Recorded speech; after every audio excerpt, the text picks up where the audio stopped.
A mile offshore, looming on the horizon, the giant shape of Royal Fleet Auxiliary ship Mounts Bay. We're heading out from RAF Akrotiri with the men of 4-5 Commando Royal Marines.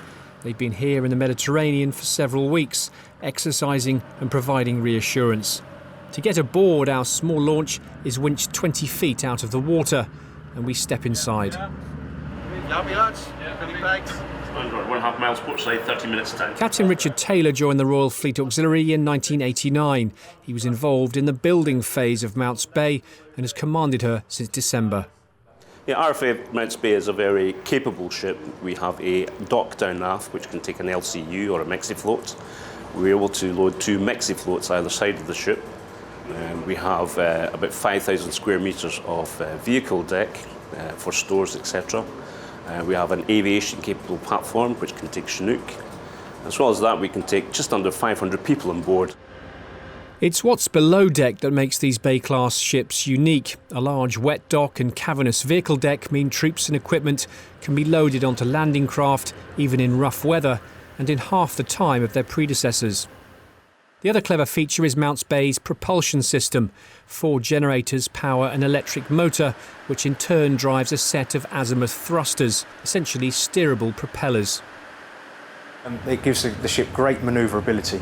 The ship can dynamically position, so the bridge team will type in the latitude and longitude of where they want the ship to stay, and the ship will just hold herself there, which will allow us then to dock the ship down to then allow the troops to be taken ashore via landing craft.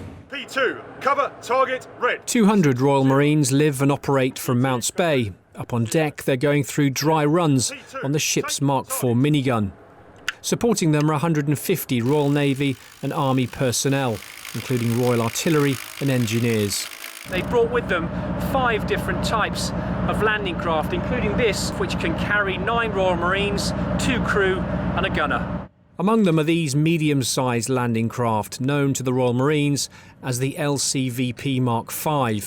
It can carry up to 35 fully laden commandos, or alternatively vehicles like the Viking, and land them quickly on a beach. It's the workhorse of our sort of fleet.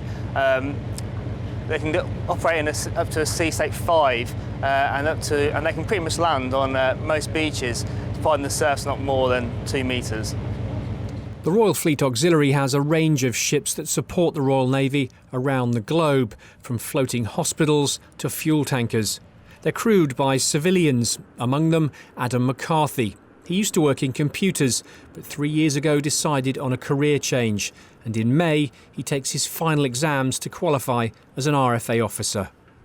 Just as I was coming up to 30, I was coming up thinking, I don't really like my office job, sat behind a desk. I used to work in IT, designing intranets for people.